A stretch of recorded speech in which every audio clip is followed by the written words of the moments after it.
Hoy es 17 de julio y es Día de las Beatas Mártires de Compiègne. La fiesta de Nuestra Señora del Carmen de 1794, celebrada en una horrible cárcel de París, tuvo augurios de sangre y de gloria para las monjas carmelitas descalzas del monasterio de Compiègne. Al día siguiente, las 16 hijas de Santa Teresa, una novicia incluida, iban a ser conducidas a la guillotina por el crimen de ser católicas fanáticas en el lenguaje revolucionario. Hacía siglo y medio que las carmelitas descalzas de Amiens habían fundado en Compiègne una ciudad de hoy. La fundación data de 1641, cuando hacía 37 años que había llegado a Francia para iniciar la reforma la beata Ana de San Bartolomé con Ana de Jesús y otras 4 monjas españolas.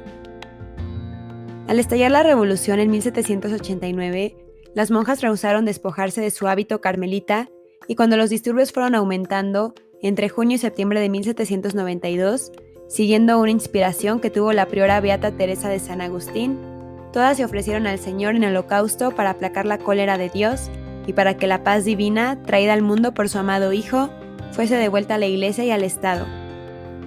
El acto de consagración, emitido incluso por 2 religiosas ancianas que al principio se habían asustado ante el solo pensamiento de la guillotina, se convirtió en ofrecimiento diario hasta el día del martirio, 2 años después. La Asamblea Nacional Constituyente había hecho público un decreto por el que se exigía que los religiosos fueran considerados como funcionarios del Estado. Deberían prestar juramento a la Constitución y sus bienes serían confiscados. Era el año 1790. Miembros del directorio del distrito de Compiègne, cumpliendo órdenes, se presentaron el 4 de agosto de aquel año en el monasterio a hacer inventario de las posesiones de la comunidad. Las monjas tuvieron que dejar sus hábitos y abandonar su casa. 5 días después, obedeciendo a los consejos de las autoridades, firmaron el juramento de libertad e igualdad. Los religiosos que se negaban a firmarlo eran deportados. Después fueron separadas, hicieron 4 grupos y vivían en distintos domicilios, pero continuaron practicando la oración y entregándose a la penitencia como antes. La regularidad y el orden de su vida, que reproducía todo lo posible en tales circunstancias la vida y horario conventuales, fueron notados por los jacobinos de la ciudad. En ello encontraron motivo suficiente para denunciarlas al Comité de Salud Pública, cosa que hicieron sin pérdida de tiempo. El régimen del terror estaba oficialmente establecido en Francia y había llegado en aquellos momentos al más alto nivel imaginable. El rey había sido ejecutado y el tribunal revolucionario trabajaba sin descanso enviando cientos de ciudadanos sospechosos a la muerte. La denuncia de las carmelitas decía que, pese a la prohibición, seguían viviendo en comunidad, que celebraban reuniones sospechosas y mantenían correspondencia criminal con fanáticos de París. Convenía presentar pruebas, y con ese objeto se efectuó un minucioso registro en los domicilios de los 4 grupos. El comité encontró diversos objetos que fueron considerados de gran interés y altamente comprometedores. Algunos de ellos eran cartas de sacerdotes en las que se hablaban de novenas, escapularios o dirección espiritual. También se halló un retrato del rey Luis XVI e imágenes del Sagrado Corazón. Todo ello era suficiente para demostrar la culpabilidad de las monjas. El comité, pues, redactó un informe en el que explicaba cómo, considerando que las ciudadanas religiosas, burlando las leyes, vivían en comunidad y que su correspondencia era testimonio de que tramaban en secreto el restablecimiento de la monarquía y la desaparición de la república, las mandaba detener y encerrar en prisión. El 22 de junio de 1794, eran recluidas en el monasterio de la Visitación, que se había convertido en cárcel. Allí esperaron la decisión final que sobre su suerte tomaría el Comité de Salud Pública, asesorado por el comité local. Entonces acordaron retractarse del juramento prestado antes, prefiriendo 1000 veces la muerte mejor que ser culpables de un juramento así. Esta resolución las llenó de serenidad. Cada día aumentaba el peligro, pero ellas se sentían más fuertes.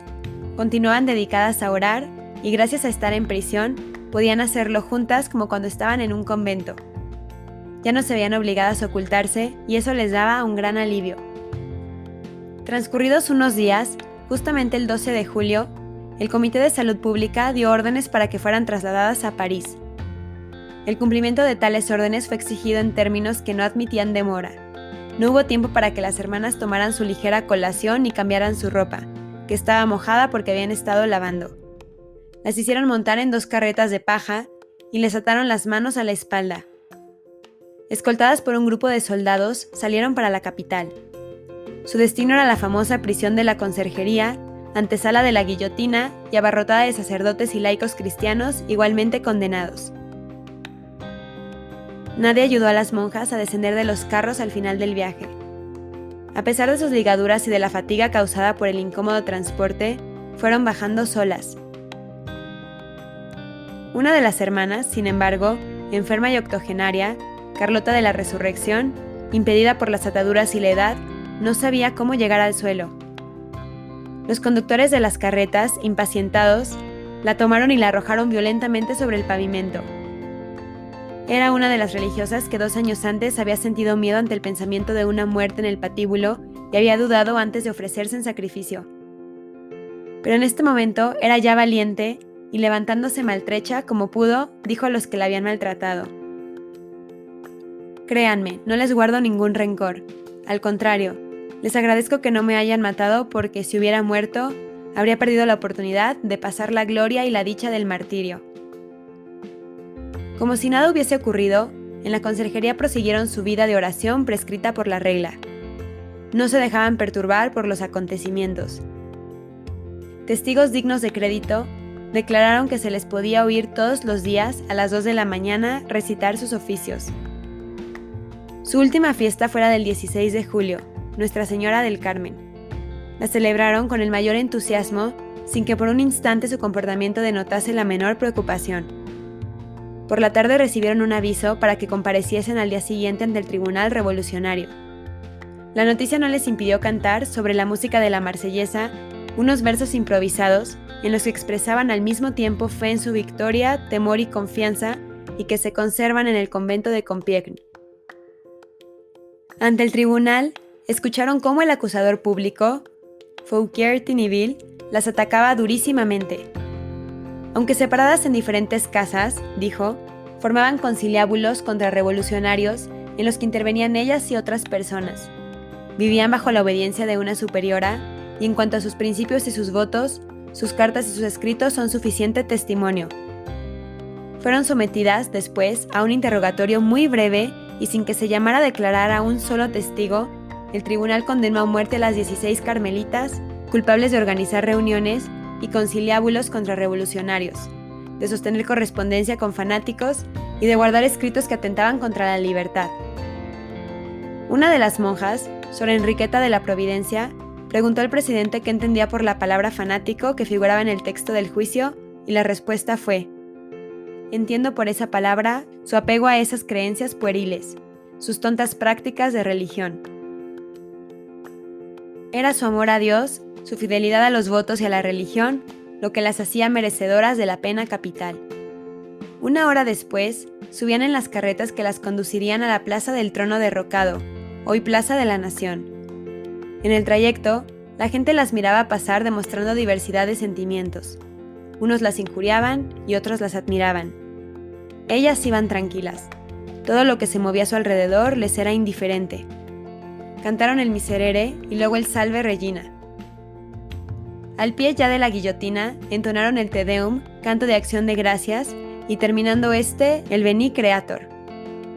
Por último, hicieron renovación de sus promesas del bautismo y de sus votos de religión.